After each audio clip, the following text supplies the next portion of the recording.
ఇక వార్త వివరాల్లోకెళ్తే వైఎస్ఆర్సీపీ ప్రధాన కార్యదర్శి ఎస్వి సతీష్ రెడ్డి ఆల్మట్టి ప్రాజెక్టు ఎత్తుపేపుపై ఆందోళన వ్యక్తం చేశారు. కర్ణాటక చర్యల వల్ల రాయలసీమ ప్రజలకు త్రాగునీటి సమస్య, నాగార్జున సాగర్ రైతులకు త్రాగునీటి ఇబ్బందులు ఏర్పడతాయని హెచ్చరించారు. రాష్ట్ర ప్రయోజనాలు కాపాడాల్సిన ముఖ్యమంత్రి చంద్రబాబు అసెంబ్లీలో ఒక్కసారైనా ఈ అంశంపై చర్చించలేదని విమర్శించారు.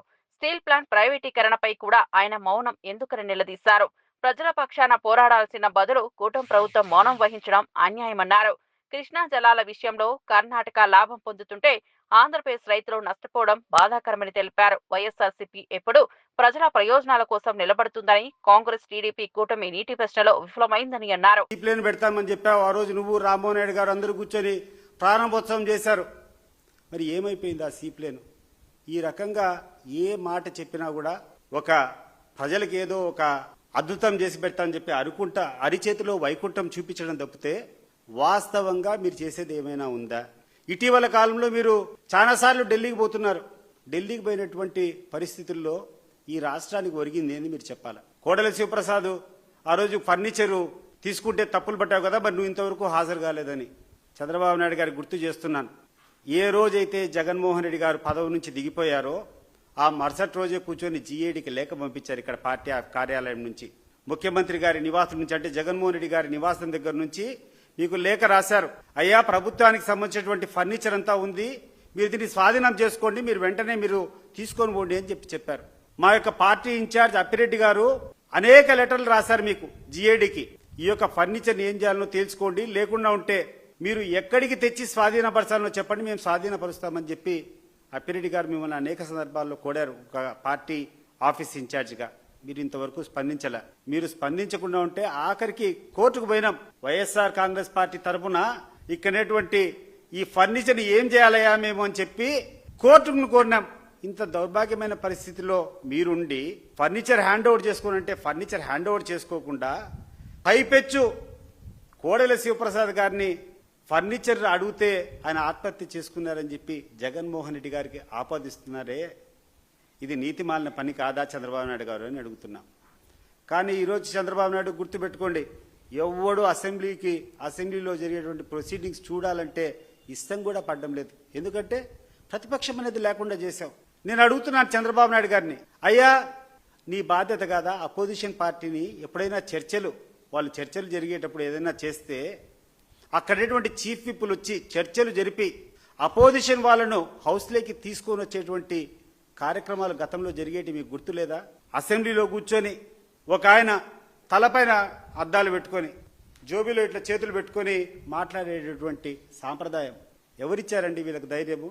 నేను అడుగుతున్నాను స్పీకర్ గారు, అటువంటి హావభావాలు ఎవరన్నా ప్రదర్శిస్తే ఇమీడియట్గా వాళ్ళు సస్పెండ్ చేసేటువంటి బాధ్యత మీకు లేదా?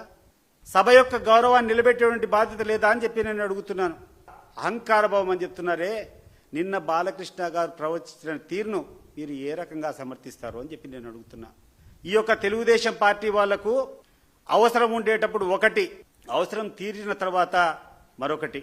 గతంలో పవన్ కళ్యాణ్ మచ్చిక చేసుకునేదానికి, కాపు సామాజిక వర్గాన్ని మచ్చిక చేసుకునేదానికి మీరు ఆ రోజు ప్రవర్తించినటువంటి తీరేంది, నిన్న బాలకృష్ణ గారు మాట్లాడేటువంటి తీరేంది ఒకసారి ఆలోచన చేయండి. బాలకృష్ణ గారు, మీరేందో మీ బ్లడ్ వేరు మీ బ్రీడ్ వేరు అంటున్నారు. ఏంది నీ బ్లడ్ నీ బ్రీడ్ నాకు అర్థం కావడంలా. నీ బ్లడ్ నీ బ్రీడ్ అంత గొప్పదైతే ఆ రోజు పవన్ కళ్యాణ్ ఎందుకు నువ్వు పరిగెత్తుకుంటా పోయి నువ్వు ఆ రోజు పొత్తు పెట్టుకున్నావు? మరి ఈ రోజు ఎవరైతే నీకు సహాయం చేశారో వాళ్ళు ఈ రోజు ఎంత చౌకబారుగా మాట్లాడుతున్నావు? నువ్వు కూర్చొని ఆ రోజు చిరంజీవి గారిని కానీ ఫిల్మ్ ఇండస్ట్రీని అంతా కూడా అవమానపరిచారని చెప్పి మాట్లాడావు. మరి చిరంజీవి గారే స్వయంగా ఈ రోజు కూర్చొని నన్ను చాలా సాధారణంగా ఆహ్వానించారు. ముఖ్యమంత్రి చంద్రబాబు పార్టీ నేతలతో టెలికాన్ఫరెన్స్ నిర్వహించారు. మంత్రులు, ఎంపీలు, ఎమ్మెల్యేలు ముఖ్య నాయకులతో మాట్లాడుతూ ప్రజల్లోకి ప్రభుత్వం చేస్తున్న సంక్షేమ అభివృద్ధి కార్యక్రమాలను బలంగా తీసుకెళ్లాలని సూచించారు.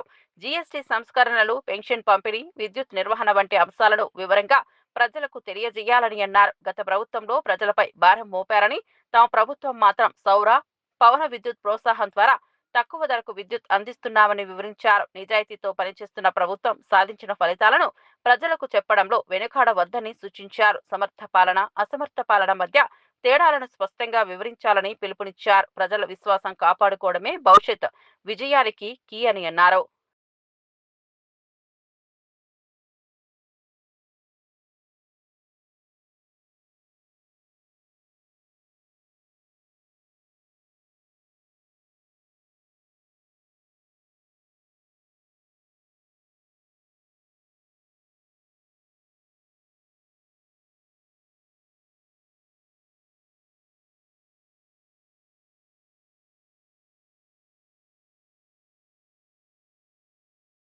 టీపీసీసీ అధ్యక్షుడు మహేష్ కుమార్ గౌడ్ కూటమి ప్రభుత్వ పనితీరును సమర్థించారు. అధికారంలోకి వచ్చిన మొదటి రోజే మహిళలకు ఆర్టీసీలో ఉచిత ప్రయాణం కల్పించడం ప్రజల కోసం తీసుకున్న గొప్ప నిర్ణయమని తెలిపారు.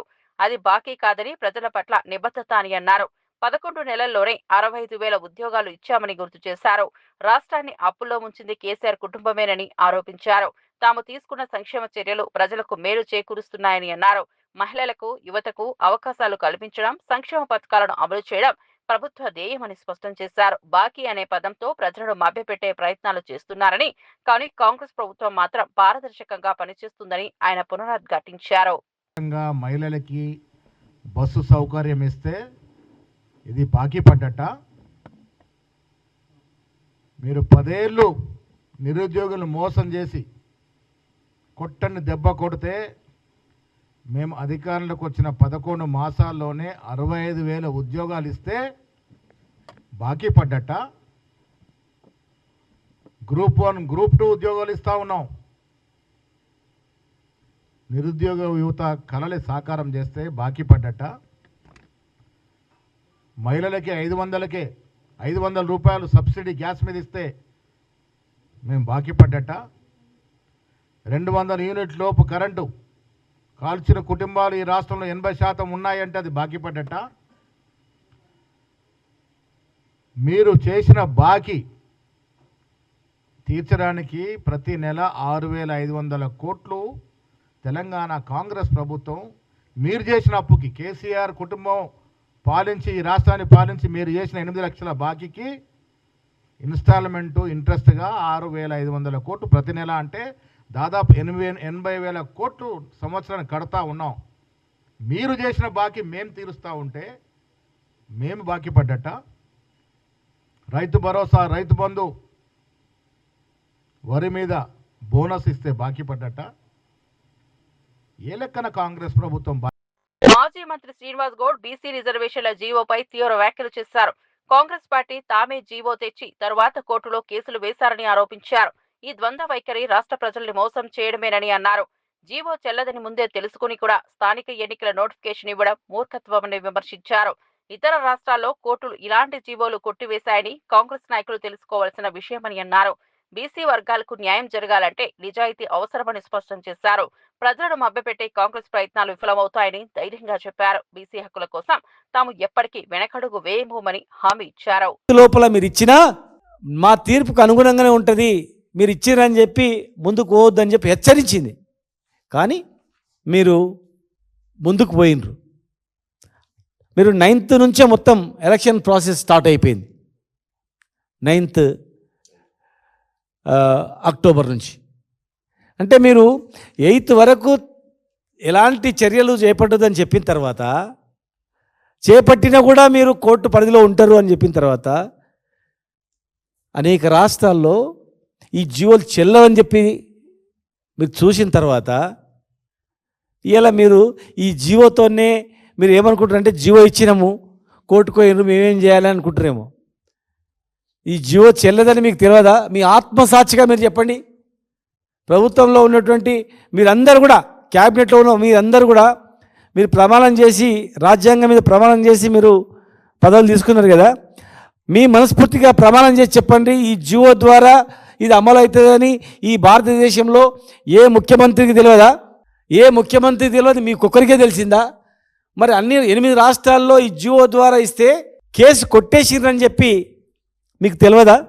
బీహార్లో కొట్టేసిండ్రు, మహారాష్ట్రలో కొట్టేసిండ్రు, మధ్యప్రదేశ్లో కొట్టేసిండ్రు, అంతకుముందు ఆంధ్రప్రదేశ్లో కొట్టేసిండ్రు, కర్ణాటకలో కొట్టేసిండ్రు, తమిళనాడులో కూడా అంతకుముందు జీవో ఇస్తే కొట్టేసిండ్రు. ఇంకా అన్నిటికన్నా ముఖ్యమైందంటే, దయచేసి ఇది ఎలక్షన్లో నిలబడాలనుకునే తహతాలాటలు వినాల.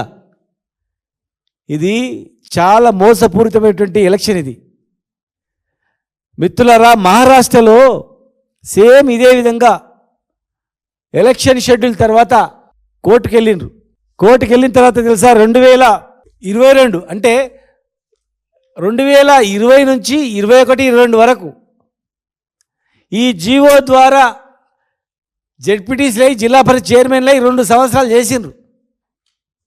ఈ జీవో ఇష్యూ అయిన తర్వాత, ఎలక్షన్ ప్రాసెస్ స్టార్ట్ అయిన తర్వాత హైకోర్టు ఏదో జడ్జిమెంట్ ఇచ్చింది. అంటే ఇది పాస్ కాయినట్లు కాదు, కేసు నడుస్తూ ఉంది, అడ్మిషన్ తీసుకొని కేసు నడుస్తుంది.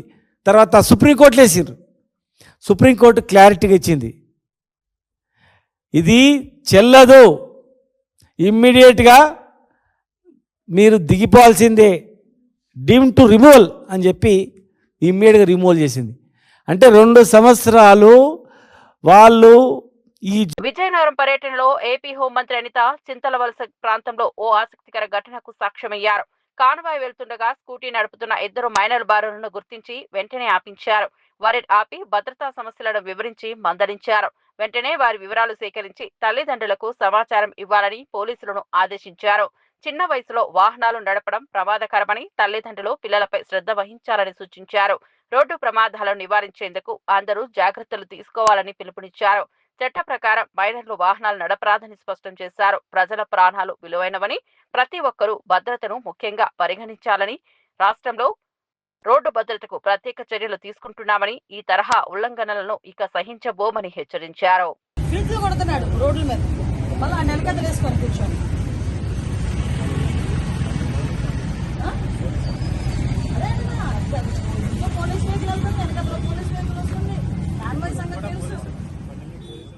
మాజీ మంత్రి హరీష్ రావు రాష్ట్ర రహదారుల పరిస్థితిపై తీవ్ర విమర్శలు గుప్పించారు. రాష్ట్రంలో గుంతలు లేని రోడ్డు లేదని వ్యంగ్యంగా వ్యాఖ్యానించారు. ఇక గుంత కనిపించినా ఫోన్ చేయమన్న కోమటిరెడ్డి వెంకటరెడ్డి వాగ్దానాన్ని గుర్తు చేస్తూ ఇప్పుడు రోడ్ల మరమ్మత్తు కూడా నీళ్లు కలుపుతున్నారని ఎద్దేవా చేశారు. ఉన్న నగరాల రోడ్లను సరిచేయకుండానే భవిష్యత్ నగరాల గురించి మాట్లాడడం తప్పు అని అన్నారు. ప్రజల సౌకర్యం కోసం తక్షణ చర్యలు తీసుకోవాలని ప్రభుత్వాన్ని డిమాండ్ చేశారు. కనీసం రోడ్లు గుంతలు పడితే ఆయన కోమటిరెడ్డి ఉంటాడు, నరకమంటే ఎంత దూరం అని నరుకుతాడు. ఏదైనా గుంత కనబడితే నాకు ఫోన్ చేయండి అన్నాడు. అసలు గుంత పడని రోడ్డు ఉందా ఈ రాష్ట్రంలో? నువ్వు వచ్చినాక ఏమన్నా ఒక్క గింత డాంబరు పొక్కలన్నా కూర్చున్నావా? నువ్వు డాంబర్ పోసి ఆగిపోయినాయి ఎక్కడ రోడ్లు అక్కడనే. ఆయన వాటర్లో నీళ్ళు కలిపిండో ఏమైనా నీళ్ళు కలిపిండో ఏమో కలిపిండిగా. అయితే ఇవాళ ఆయన ముఖ్యమంత్రి పోయి నిన్న కొబ్బరికాయ కొట్టిండి. ఆడ ఫ్యూచర్ సిటీకి అట 4 లైన్ రోడ్ అట. ఇక్కడ సిటీ లేదు, ఇల్లే దిక్కు లేదు, దానికి 6 లైన్ల రోడ్ అవుతాడట. ఉన్న రోడ్లకేమో గుంతలు పడితే పూడ్చేది తెలివి లేదు. అంటే ఎవరి కోసం చేస్తున్నావు నువ్వు? ఆడ నీ భూముల ధరలు పెంచడం కోసం వేస్తున్నావు, నీ కాంట్రాక్ట్ల కోసం చేస్తున్నావు. నువ్వు ఎక్కడ వేయాలి? వర్షాలు పడి బ్రిడ్జిలు కొట్టుకపోయినాయి, రోడ్లు ఖరాబ్ అయిపోయినాయి. ఎవడు కాంట్రాక్టర్ అంటూ టెండరే ఎత్తలేడు. కనీసం ఈ రేవంత్ రెడ్డి ఈ పైసలు ఇస్తాడో ఇయ్యడో ఈ పర్సెంటేజీలు మాకు నడవేయని చెప్పి వాడు టెండర్ కూడా ఎత్తలేడు. టెండర్ వేసినా వాడు పని చేస్తలేడు. ఇదేమో ఇడిచిపెట్టిండు ఫ్యూచర్ సిటీకి రోడ్ ఎత్తా అంటాడు. ఉన్న రోడ్డు మంచిగా చేయాలి రేవంత్ రెడ్డి. మంత్రి పార్థసారథి వైసీపీపై విమర్శలు చేశారు. కూటమి ప్రభుత్వం చేస్తున్న అభివృద్ధి చూసి ఓర్చుకోలేక వైసీపీ అడ్డంకులు సృష్టిస్తోందని అన్నారు. బలహీన వర్గాలకు మేలు చేస్తుంటే ఎందుకు అడ్డుకుంటున్నారని నిలదీశారు. గత వైసీపీ పాలనలో రాష్ట్రాన్ని అప్పుల బారిన పడేసినా తాము సంక్షేమం ఎక్కడా ఆపలేదని గుర్తు చేశారు. ఎవరిన్ని కుట్రలు పన్నినా అభివృద్ధి మాత్రం ఆగదని స్పష్టం చేశారు. ప్రజల మద్దతులో ముందుగా సాగుతామని తెలిపారు. అర్థమవుతా ఉంది ఆయన వ్యవహార శైలి మూలంగా వైసీపీ అరాచక శక్తుల చేతుల్లో అన్యాయంగా బలైపోయిన ఒక బీసీ నాయకుడు చంద్రయ్య గారి కుమారుడికి ఒక ఉద్యోగం ఇస్తా ఉంటే ఎందుకు అడ్డుకుంటున్నారో ఈరోజు బీసీలు అని చెప్పుకునే వైసీపీలో నాయకులందరూ కూడా సమాధానం చెప్పాలని చెప్పేసి నేను ఈ సందర్భంగా నేను డిమాండ్ చేస్తా ఉన్నాను. వాళ్ళందరినీ కూడా బలహీన వర్గాలకు ఉపయోగపడే అన్ని పనులు కూడా అడ్డుకుంటూ అడుగడుగును అడ్డుకుంటూ ఈ ప్రభుత్వాన్ని అడ్డుకుంటూ వైసీపీ ఈ రాష్ట్రంలో బలహీన వర్గాలకి తీరని అన్యాయం చేస్తుందని చెప్పేసి మనం చేస్తామని నేను. ఆర్థిక పరిస్థితి ఎంత ఘోరంగా ఉన్నా కూడా ఈ 15 నెలల కాలంలో దాదాపు 47,500 కోట్ల రూపాయలని మరి ముఖ్యమంత్రి గారు కూటమి ప్రభుత్వం బలహీన వర్గాల సంక్షేమం కోసం ఖర్చు పెట్టిందని చెప్పేసి కూడా నేను ఈ సందర్భంగా నేను మనవి చేస్తా ఉన్నాను. గతంలో ఏ విధంగా అయితే బలహీన వర్గాలకి దళితులకి బెదిరింపులు రోడ్ల మీదకి ఈడ్చి కొట్టిన సన్నివేశాలు మనం కల్లారా చూశాం. బలహీన వర్గాల మీద దాడులను చూశాం. బలహీన వర్గాల్ని అవమానం చేసే పరిస్థితులు మనం చూశాం. కానీ ఈరోజు అటువంటి పరిస్థితులు లేవు. ఎవరైనా బలహీన వర్గాల వెంక కన్నెత్తి చూడాలన్నా, దళితుల్ని కించపరచాలన్నా వాళ్ళకి తగిన శిక్ష వేయడానికి ప్రభుత్వం సిద్ధంగా ఉందని కూడా నేను మనవి చేస్తా ఉన్నాను. గుంటూరు తూర్పు ఎమ్మెల్యే మహమ్మద్ నసీర్ అహ్మద్ మీడియా సమావేశంలో ముఖ్య ప్రకటన చేశారు. దసరా పండుగ సందర్భంగా ఆటో డ్రైవర్లకు ప్రత్యేకంగా చంద్రన్న కానుక అందజేస్తున్నట్లు తెలిపారు. ఆటో డ్రైవర్ల కుటుంబాలకు ఉపశమనం కలిగించే విధంగా కొత్త పథకాలు అమలు చేయనున్నట్లు వివరించారు. ఈ ప్రకటనతో ఆటో డ్రైవర్లలో ఆనందం వ్యక్తమవుతోంది. అన్ని కూడా తెలుసుకున్నటువంటి నారా లోకేష్ గారు ఈరోజు కూటమి ప్రభుత్వం చెప్పినటువంటి మాట ప్రకారం అక్టోబర్ 4వ తారీఖున ఆటో కార్మికుల కోసం ప్రతి ఒక్క ఆటో కార్మికుడికి కూడా 15,000 రూపాయలు వాళ్ళ ఖాతాలో జమ చేస్తున్నటువంటి పరిస్థితులు. వాళ్ళని ఆర్థికంగా ఆదుకోవాలనేటువంటి ఆలోచనతో ముఖ్యంగా గత ప్రభుత్వంలో 10,000 ఇచ్చి చేతులు దులుపుకున్నటువంటి పరిస్థితులు. 10,000 ఇచ్చినప్పటికి కూడా ఆనాడు ప్రతి ఒక్క ఆటో మీద కూడా వేలాది పన్నులు వేసేటువంటి పరిస్థితులు, అనేక రకాలుగా వారిని ఇబ్బంది పెట్టేటువంటి పరిస్థితులు, ఒక రోడ్డు మీద ప్రయాణం చేయాలంటే భయపడేటువంటి పరిస్థితిలో ప్రతి నిత్యం కూడా ఆటో రిపేర్లకే ఆ డబ్బులన్నీ కూడా సరిపోయేటువంటి పరిస్థితులు మనం గతంలో చూసాం. ఈరోజు కూటమి ప్రభుత్వం ఏర్పడిన తర్వాత రాష్ట్రంలో 1,400 కోట్ల రూపాయలతో రాష్ట్ర రహదారులతో పాటు జిల్లా రహదారులన్నీ కూడా మరమ్మతులు చేసినటువంటి ప్రభుత్వం ఈ కూటమి ప్రభుత్వం. ఈరోజు ఆటో కార్మికులే కాదు, రాష్ట్రంలో ఉన్నటువంటి లారీ యజమానులు, ముఖ్యంగా కార్మిక రంగాన్ని పూర్తిగా కుదేలు చేసినటువంటి గత ప్రభుత్వాన్ని ఈరోజు తలుచుకొని, ముఖ్యంగా ఈ కూటమి ప్రభుత్వం ఏర్పడిన తర్వాత గ్రీన్ ట్యాక్స్ ఏదైతే కేంద్రం 200, 300 పెట్టినటువంటి గ్రీన్ ట్యాక్స్ని 2021లో రాష్ట్ర ప్రభుత్వాలకు పెట్టుకునేటువంటి ఏర్పాటు చేస్తే ఆ ట్యాక్స్ను మన రాష్ట్రంలో పక్కనున్నటువంటి తెలంగాణ అలాగే ఆ తమిళనాడులో 2003 ఉన్నటువంటి గ్రీన్ ట్యాక్స్ని మన రాష్ట్రంలో 10,000, 20,000 చేసి కార్మికులు దోచుకున్నటువంటి నాయకుడు జగన్మోహన్ రెడ్డి ఒక పక్కనైతే, ఈరోజు అధికారం చేపట్టిన తర్వాత గ్రీన్ ట్యాక్స్ను పూర్తిగా తగ్గిస్తూ ముఖ్యంగా లారీ యజమానులు ఏదైతే గ్రీన్ ట్యాక్స్ వల్ల ఇబ్బందులు పడతా ఉన్నారో అటువంటి ఇబ్బందులను కనుక్కొని వాటిని పూర్తిగా తగ్గించి ఈరోజు 2,000, 3,000 చేసినటువంటి ఘనత కూడా ఈ కార్మిక ప్రభుత్వానిది, కార్మిక నాయకుడు చంద్రబాబు నాయుడు గారి అనేటువంటి విషయాన్ని ఈ సందర్భంగా రాష్ట్ర ప్రజలకు చెప్పదలుచుకున్నా. ముఖ్యంగా ఆటో కార్మికులు రెక్కాడితే డొక్కాడనటువంటి కార్మికులు ఈరోజు ఆర్థికంగా ఇబ్బందులు పడతా ఉన్నారు. వారికి కూడా అనేక రకాలుగా ఇబ్బందులు కలుగుతూ ఉన్నాయనేటువంటి మాటని ఈరోజు తెలుసుకున్నటువంటి చంద్రబాబు నాయుడు గారు, ముఖ్యంగా ఈరోజు మేమందరం కూడా చూస్తూ ఉన్నాం. సూపర్ 6లో ముఖ్యంగా మహిళల కోసం స్త్రీ శక్తి పేరుతో పెట్టినటువంటి బస్సులు, ఉచిత బస్సు ప్రయాణం ఈరోజు చాలామంది ఏదైతే వైసీపీకి సంబంధించినటువంటి నాయకులు చెప్తా ఉన్నారు, సూపర్ 6 కార్యక్రమంలో స్త్రీ శక్తి కార్యక్రమం ద్వారా ఆటో కార్మికులు ఇబ్బంది కలుగుతూ ఉందనేటువంటి విషయాన్ని వైసీపీ నాయకులు చెప్తా ఉన్నా. ఈరోజు పోర్టబిలిటీ పెరగడం వల్ల రాష్ట్రంలో ఉన్నటువంటి మహిళలు ముఖ్యంగా అనేక ప్రాంతాల నుంచి నగరాలకు విచ్చేసి ఆ నగరాల్లో ఆటోల మీద ఆ ప్రాంతంలో తిరిగేటువంటి విధంగా ఈరోజు ఆటో కార్మికుల ఉపాధి కూడా పెరిగినటువంటి పరిస్థితులు ఉన్నాయి. పోర్టబిలిటీ పెరగడంతో వ్యాపారాలు ఒక పక్కన పెరుగుతూ ఉన్నాయి, ఒక పక్కన ఈ ఆటో కార్మికులకు ఇచ్చేటువంటి 15,000 రూపాయలతో వాళ్ళ జీవితాల్లో ముఖ్యంగా ఈ ట్యాక్సులు కట్టుకునేటువంటి దాంట్లో కానీ వాళ్ళ జీవితాల్లో మార్పు వచ్చేటువంటి విధంగా ఈ ప్రభుత్వం అనేక రకాలుగా కృషి చేస్తున్నటువంటి పరిస్థితులు ఉన్నాయి. తెలుగుదేశం పార్టీ ఆవిర్భావం నుండి ఆనాడు అన్న నందమూరి తారక రామారావు దగ్గర నుండి నేటి యోగల రథసారథి నారా లోకేష్ వారి వరకు కార్మికుల పక్షపాతిగా ఈ కూటమి ప్రభుత్వం కార్మికుల ప్రభుత్వంగా ఇప్పటికే కార్మికులందరూ కూడా దాన్ని నిరూపిస్తున్నటువంటి పరిస్థితులు ఉన్నాయి. విజయవాడ ఇంద్రకీలాద్రిపై దుర్గమ్మను దర్శించిన నటి హేమ మీడియాతో మాట్లాడారు. గత ఏడాది తనపై వచ్చిన ఆరోపణలు తాను చేయని తప్పుకు బలయ్యాయని అన్నారు. అమ్మవారి ఆశీస్సులు తనకు ధైర్యం ఇచ్చాయని, కష్టకాలంలో అండగా నిలిచిందని కన్నీరు పెట్టుకున్నారు. మీడియా నిజం తెలుసుకోకుండా వార్తలు రాయకూడదని కోరారు. దుర్గమ్మ అనుగ్రహం వల్లే తిరిగి నిలబడగలిగానని చెప్పారు. ఎన్ని జన్మలెత్తినా అమ్మవారి అండను మర్చిపోలేనని అన్నారు. నేను చేయని తప్పుకి మీరందరూ చాలా బలి చేశారు. దాని నుంచి బయటపడ్డ నా వల్ల కాలేదండి. అసలు ప్రతి క్షణం దుర్గమ్మ తల్లి నేనున్నాను, నువ్వు ధైర్యంగా ముందుకెళ్ళు, ఉన్నాను అని చెప్పి నన్ను బతికించింది. ఎన్ని జన్మలెత్తినా ఈ కనకదుర్గమ్మ వారి ఆశీస్సులు గాని ఆవిడ ఇచ్చిన అండదండలు గాని మర్చిపోలేనండి. చాలా థ్యాంక్స్. మీ అందరినీ మళ్ళీ ఇలా కలుసుకుని మాట్లాడుతున్నంత ఆనందంగా ఉంది. ప్లీజ్ దయచేసి మీరు ఏదైనా న్యూస్ వేసేటప్పుడు నిజ నిజాలు తెలుసుకుని వేయండి. మీరందరూ చాలా పెద్దవాళ్ళు, గొప్ప వాళ్ళు, చదువుకున్న వాళ్ళు, సంస్కారవంతులు. ప్లీజ్ ఈ రోజు గుళ్ళో ఉండి చెప్తున్నాను, నేను ఏ తప్పు చేయలేదండి. ఓకేనా? లండన్ లో బతుకమ్మ వేడుకల్లో పాల్గొన్న తెలంగాణ జాగృతి అధ్యక్షురాలు కవిత మీడియాతో మాట్లాడారు. కొత్త రాజకీయ పార్టీ ఏర్పాటు విషయమై ఇప్పటి వరకు ఎలాంటి నిర్ణయం తీసుకోలేదని తెలిపారు. అవసరం, సందర్భం వచ్చినప్పుడు ప్రజలు కోరితే తప్పక పార్టీ ఏర్పాటు చేస్తారని చెప్పారు. బీఆర్ఎస్ లో ఎన్నో అవమానాలు ఎదురైనా నిలబడ్డారని ఆవేదన వ్యక్తం చేశారు. తన వెనుక ఏ జాతీయ పార్టీ లేదని, చేరే ఉద్దేశం కూడా లేదని స్పష్టం చేశారు.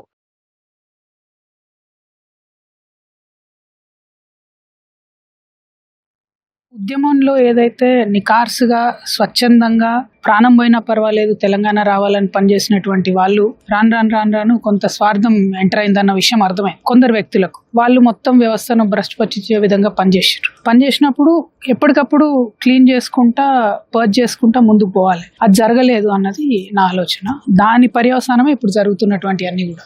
అవసరం, సందర్భం వచ్చినప్పుడు ప్రజలు కోరుకుంటే తప్పకుండా పార్టీ పెడతాం. అందులో పెద్ద పెట్టాలనా వద్దా, ఇది శశబిషలు ఏం లేవు. జాతీయ పార్టీలు నా ఎన్నుకుంటే దాచుకునేదాన్ని కాదు. మళ్ళీ చెప్తున్నా, నాకు జాతీయ పార్టీలు ఏవి కూడా నా వెనకలేవు. జాతీయ పార్టీలో జాయిన్ అయ్యే ఉద్దేశం నాకు లేదు. No Congress, no BJP. టీవీకి చీఫ్ విజయ్ కరూర్ తొక్కిసలాట ఘటనపై తీవ్ర ఆవేదన వ్యక్తం చేశారు. ఈ ఘటన తనను కలిచివేసిందని, తన జీవితంలో ఇంతటి విషాదాన్ని ఎప్పుడూ చూడలేదని అన్నారు. అమాయకుల ప్రాణాలు పోవడం తాను జీర్ణించుకోలేనని వ్యాఖ్యానించారు. త్వరలోనే బాధిత కుటుంబాలను వ్యక్తిగతంగా కలుసుకుని వారి కష్టసుఖాల్లో భాగస్వామి అవుతానని హామీ ఇచ్చారు. ప్రజలను రక్షించాల్సిన సమయంలోనే ఇలాంటి ఘటనలు జరగడం బాధాకరమని అన్నారు. నా మీద విమర్శలు చేయండి, నన్ను టార్గెట్ చేయండి, కానీ నా ప్రజలను కాపాడాలని భావోద్వేగంతో కోరారు. నిజం ఎప్పటికైనా వెలుగులోకి వస్తుందని ధైర్యంగా చెప్పారు. భవిష్యత్తులో ఇలాంటి ఘటనలు జరగకుండా జాగ్రత్తలు తీసుకోవాలని ప్రభుత్వాన్ని కోరారు. తన హృదయం ముక్కలైందని, ఈ దుఃఖం నుంచి బయటపడడం కష్టమని అన్నారు. ప్రజల భద్రతే తనకెప్పటికీ ప్రధానమని స్పష్టం చేశారు. அதனால தான் இந்த சுற்றுப்பயணத்தில் மற்ற எல்லா விஷயங்களையும் தாண்டி மக்களுடைய சேஃப்டி, அதில் எந்த காம்ப்ரமைஸும் பண்ணிடக்கூடாதுன்றதுக்காக தான் அது என் மனசில் ரொம்ப ஆழமாக இருக்கும் அந்த எண்ணம்.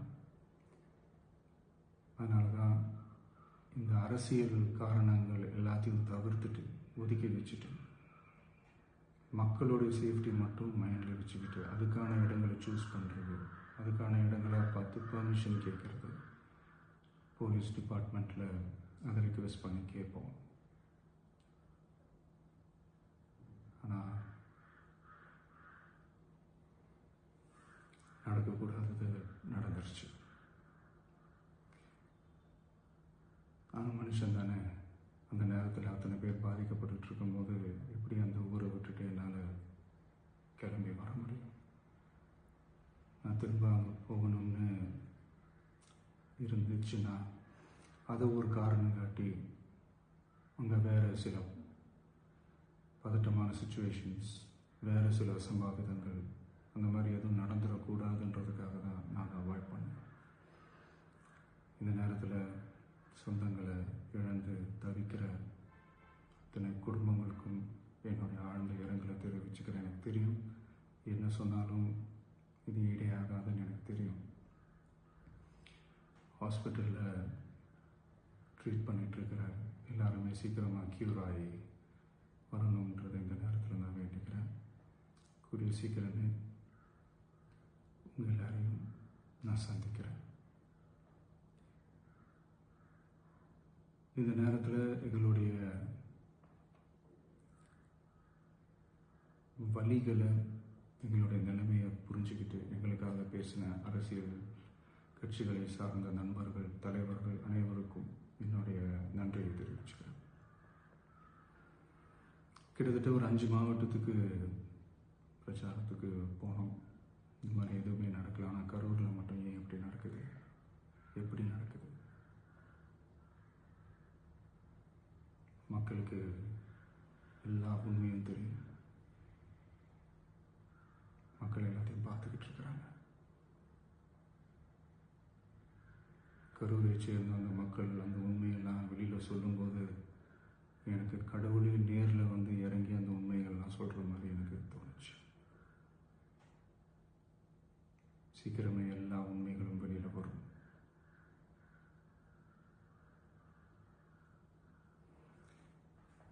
எங்களுக்கு தரப்பட்ட இடத்துல நாங்கள் போய் அந்த அந்த ஸ்பாட்டில் நின்று நாங்கள் பேசிட்டு வந்தோம். அதை தாண்டி எந்த தவறும் எங்கள் சைடில் நாங்கள் எதுவும் செய்யலை. பட் இருந்தாலும் எங்கள் கட்சியை சேர்ந்த நிர்வாகிகள் தோழர்கள் மேலே எஃப்ஐஆர், அது மட்டும் இல்லை சோஷியல் மீடியாவை சேர்ந்த நண்பர்கள் தோழர்கள் அவங்க மேலே எஃப்ஐஆர்லாம் போட்டு இப்போ பிடிச்சிட்டு இருக்கிறாங்க.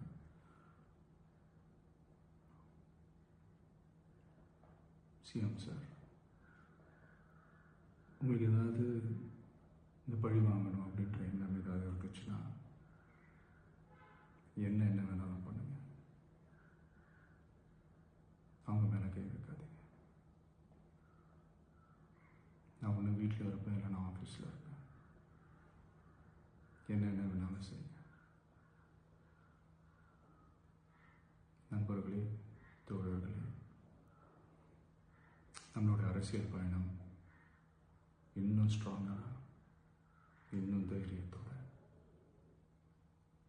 కంటిన్యూ ఆகும்.